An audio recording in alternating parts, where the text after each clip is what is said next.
So many people are guarded about so many things. And we stated earlier today, this is really the answer to this important question that you've posed to us here.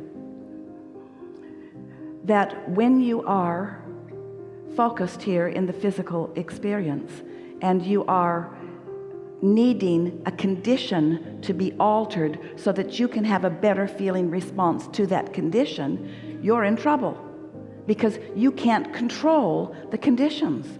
And so that's why your world gets all balled up in wars and walls and bombs and trying to control behavior, because so many people really believe they want to feel good. They innately want to feel good. And when they look at that and do feel good, and look at that and do feel good, and look at that and don't feel good, we understand why their knee-jerk reaction would be, we need to control that. We need to control that so that we can feel better. But in time, you have to acknowledge that impossible control just wads you all up and keeps you from your joy. And when you discover that you have the personal resources to come into the alignment with who you really are, with your own desire and with your joy, whether anybody else is doing anything about it or not, then you have discovered what unconditional love is, what the true meaning of unconditional alignment is, you see. So most people are extremely well-meaning. They all were when they first got here. Some get further and further from it as they really believe that they need to control things for their own sake and for the sake of others. But the more they push against, because when you say no to something, law of attraction thinks you said yes to it.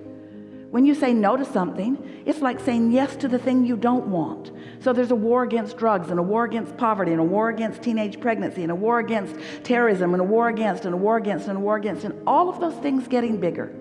Because the more of you focus and the more of you push against, then the more of those things exist in your world, but not necessarily in your world. Just because something is rampant in your civilization doesn't mean that it has to be expressing itself in your experience. It all depends upon what you are giving your attention to, you see.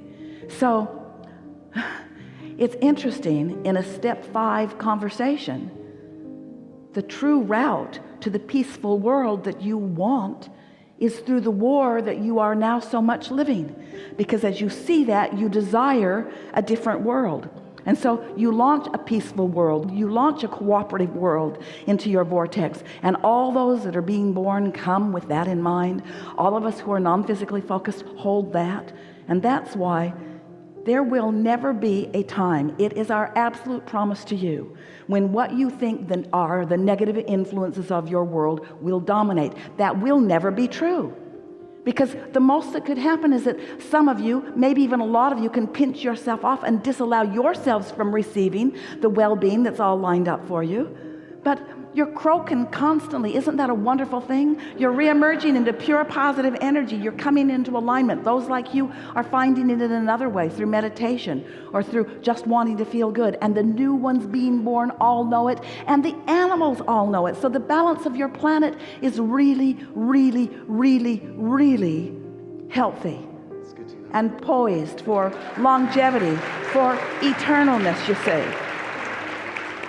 But if you want to, you can join the crowd where you can focus on something that you can't control and get all wadded up about it and use it as your excuse to pinch yourself off from your own resources and then proclaim things are not going well and I am the living proof of it. And we say, you are not the living proof of things not going well. You are the living proof of someone who's using that as your excuse to pinch yourself off from the well-being that would be there otherwise.